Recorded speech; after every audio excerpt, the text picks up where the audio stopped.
गुरु ब्रह्मा गुरु विष्णु गुरु देवो महेश्वराय गुरु साक्षात् परम ब्रह्म तस्मै श्री गुरुवे नमः। श्री गुरु चरण कमलेभ्यो नमः। द्वितीय अध्याय।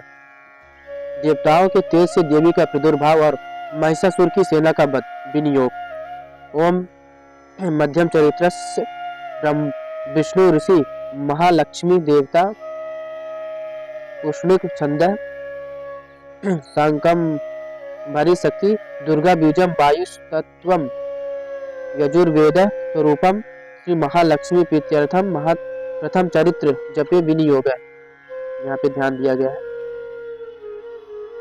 ओम अक्षरस्य कपरसुम गदेषु कुलिसम पद्मम धनुष कुंडिकाम दंडम शक्ति मसीम चचर में जलजम घंटाम सुराभाजनम शूलम पाश सुदर्शने च दधतिम हस्ते प्रसन्ना अननाम सेवे सौरी मर्दिनी मीह महल लक्ष्मीं सरोजस्थिताम। हिंदी में विनियोग। ओम मध्यम चरित्र विष्णु ऋषि महालक्ष्मी देवता उष्णिक छंद सांकम भरी शक्ति दुर्गा बीज वायु तत्व अजुर्वेद स्वरूप श्री महालक्ष्मी प्रसन्नता के लिए प्रथम चरित्र के पाठ में इसका विनियोग है। ध्यान। मैं कमल के आसन पर बैठी हुई प्रसन्न मुख वाली महिषासुर मर्दिनी भगवती महालक्ष्मी का भजन करता हूँ, जो अपने हाथों में अक्षमाला फरसा गदा बाण ब्रज पद्म धनुष कुंडिका दंड शक्ति खड़ग ढाल शंख घंटा मधुपात्र शूल पास और चक्र धारण करती है। ऋषि कहते हैं, पूर्व काल में देवताओं और असुरों में पूरे 100 वर्षों तक घोर संग्राम हुआ। उसमें असुरों का स्वामी महिषासुर था और देवताओं के नायक इंद्र थे। उस युद्ध में देवताओं की सेना महाबली असुरों से परास्त हो गई। संपूर्ण देवताओं को जीतकर महिषासुर इंद्र बना बैठा था। तब पराजित देवता प्रजापति ब्रह्मा जी को आगे करके उस स्थान पर गए जहां भगवान शंकर और विष्णु विराजमान थे। देवताओं ने महिषासुर के पराक्रम तथा अपनी पराजय का यथावत वृत्तांत उन दोनों देवेश्वरों से विस्तार पूर्वक का सुनाया। वे बोले, भगवान महिषासुर सूर्य इंद्र अग्नि वायु चंद्रमा यम वरुण तथा अन्य देवताओं के भी अधिकार छीनकर स्वयं ही सबका अधिष्ठाता बना बैठा है। उस दुरात्मा महिषा ने समस्त देवताओं को स्वर्ग से निकाल दिया है। अब वे मनुष्य की भांति पृथ्वी पर विचरण करते हैं। दैत्यों की ये सारी करतूत हमने आप लोगों से कह सुनाई है। अब आपकी ही शरण में है, उसके वध का कोई उपाय सोचिए। इस प्रकार देवताओं के वचन सुनकर भगवान विष्णु और शिव ने दैत्यों पर बड़ा क्रोध किया। उनकी भौहें तन गई और मुंह टेढ़ा हो गया। तब अत्यंत कोप में भरे हुए चक्रपाणि विष्णु के मुख से एक महान तेज प्रकट हुआ। उसी प्रकार ब्रह्मा शंकर तथा इंद्र आदि अनन्य देवताओं के शरीर से ही बड़ा भारी तेज निकला। वह सब मिलकर एक हो गया। महान तेज का वह पुंज जाज्वल्यमान पर्वत सा जान पड़ा। देवताओं ने देखा वहां उसकी ज्वालाएं संपूर्ण दिशाओं में व्याप्त हो रही थी। संपूर्ण देवताओं के शरीर से प्रकट हुए उस तेज की कहीं तुलना नहीं थी। एकत्रित होने पर वह एक नारी के रूप में परिणित हो गया और अपने प्रकाश से तीनों लोगों में व्याप्त जान पड़ा। भगवान शंकर का जो तेज था उससे उस देवी का मुख प्रकट हुआ। यमराज के तेज से उसके सिर में बाल निकल आए। विष्णु भगवान के तेज से उसकी भुजाएं उत्पन्न हुई। चंद्रमा के तेज से दोनों स्तनों का और इंद्र के तेज से मध्य भाग तट प्रदेश का प्रादुर्भाव हुआ। वरुण के तेज से जंघा और पिंडली तथा पृथ्वी के तेज से नितंब भाग प्रकट हुआ।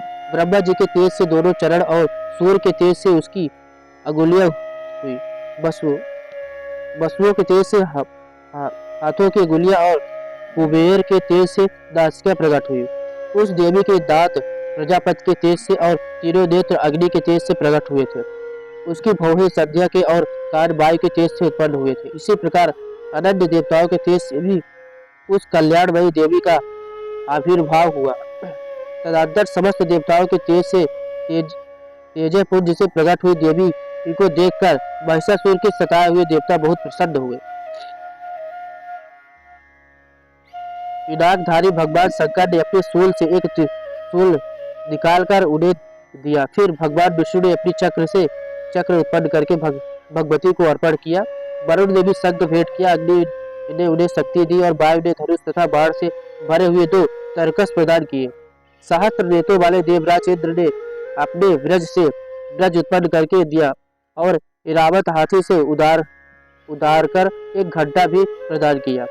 यमराज ने काल दंड से दंड, वरुण ने 5 प्रजापति ने स्फटिकाक्ष की माला, ब्रह्मा जी ने कमंडलू भेंट किया। सूर्य ने देवी के समस्त रोग कूप में अपनी किरणों का तेज भर दिया। काल ने उन्हें चमकती हुई ढाल और तलवार दी। क्षीर समुद्र ने उज्जवल हार तथा कभी चीर्ण न होने वाले 2 दिव्य वस्त्र भेंट किए।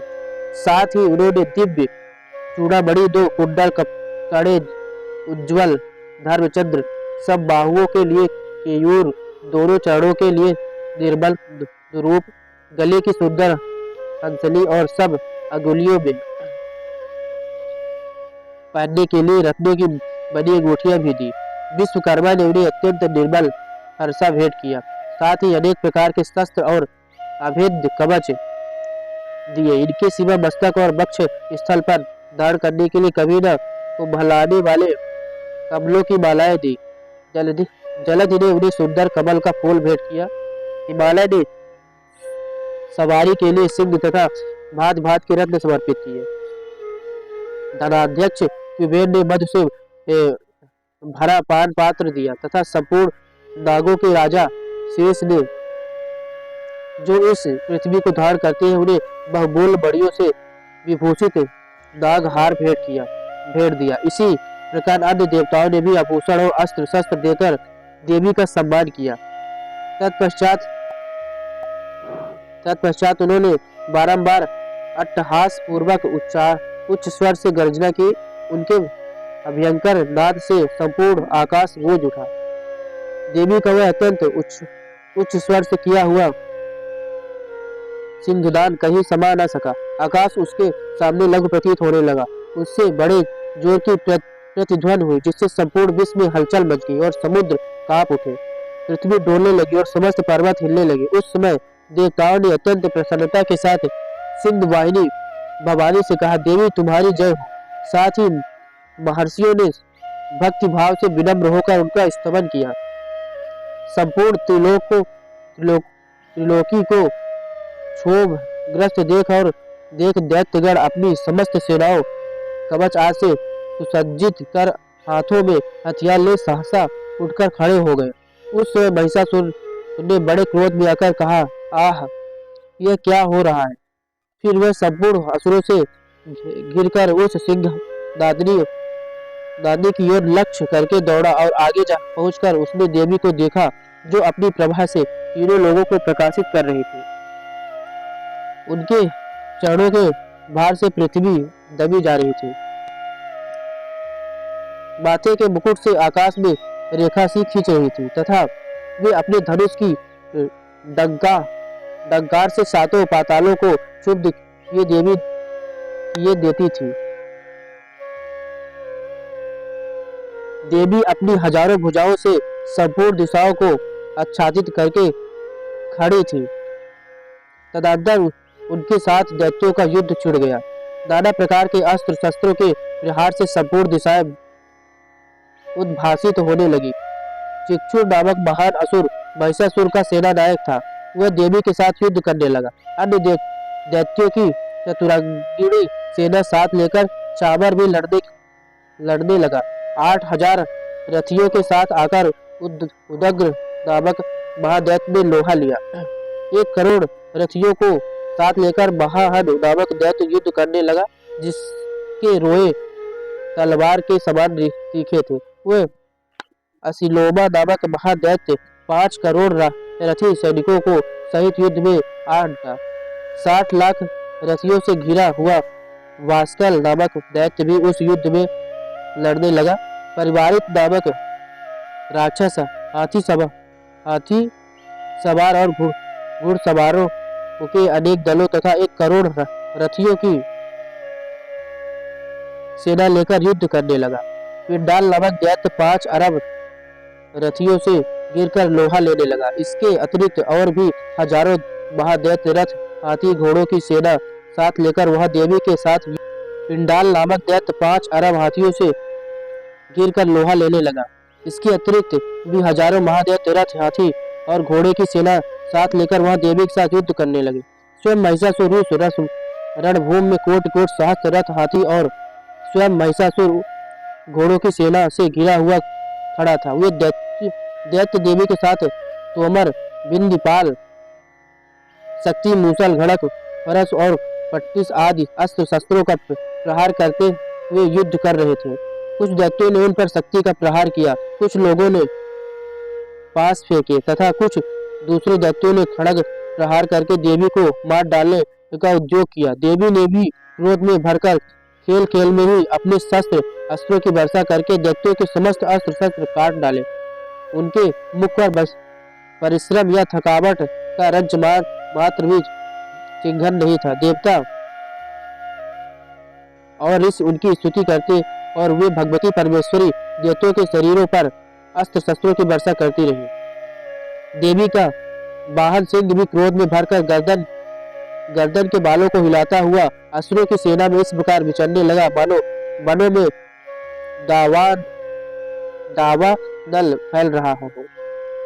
रणभूमि में दैत्यों के साथ युद्ध करती हुई अंबिका देवी ने जितने निश्वास छोड़े हुए सभी तत्काल सैकड़ों हजारों गणों के रूप में प्रकट हो गए और परशु, बिंदीपाल, खड़ग तथा पट्टिस आदि शस्त्रों द्वारा असुरों का सामना करने लगे। देवी की शक्ति से बड़े हुए गण असुरों का नाश करते हुए नगाड़ा और शंख आदि बाजे बजाने लगे। उस संग्राम महोत्सव में कितने ही गण मृदंग बजा रहे थे। तदंतर देवी ने त्रिशूल से, गदा से, शक्ति की वर्षा से और खड़ग आदि से सैकड़ों महादैत्यों का संहार कर डाला। कितने को घंटे के भयंकर दांत से मूर्छित करके बाहर गिराया। बहुतेरे दैत्यों को पांच से बांध कर धरती पर घसीटा। कितने ही दैत्य उनकी तीखी तलवार की मार से 2 टुकड़े हो गए। कितने ही गदा की चोट से घायल हो धरती पर सो गए। कितने ही मूसल की मार से अत्यंत आहत होकर रक्त बावन करने लगे। कुछ दैत्य सूल से छाती फट जाने के बाद पृथ्वी पर ढेर हो गए। उस